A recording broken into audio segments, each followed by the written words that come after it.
Hello and happy Friday. I'm Anson and we're headed into week 3 of our series For God and Neighbor, where we're looking at the core call to love God and love neighbor, and how Jesus in the Gospel of Luke teaches us what that looks like and how it should motivate us to live as individuals, and then also we're thinking about how we live as a church.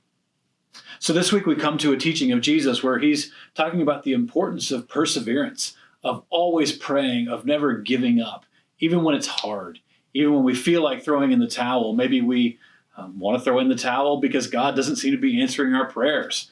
Maybe we feel like throwing in the towel because some neighbor, someone in our lives are not reciprocating, or relationships aren't going the way that we want. It's been a long time.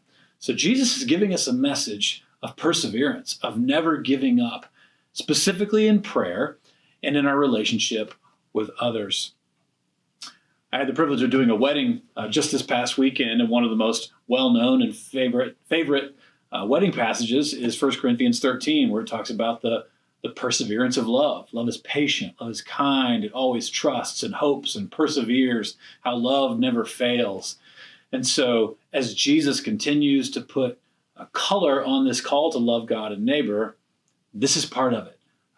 How can we not give up even when things are hard?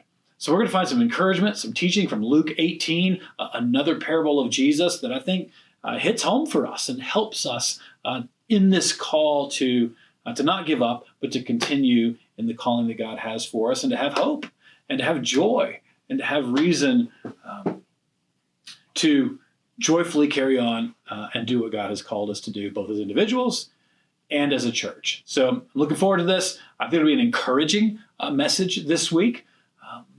And so I hope to see you there. But until then, have a great weekend, and we'll see you soon.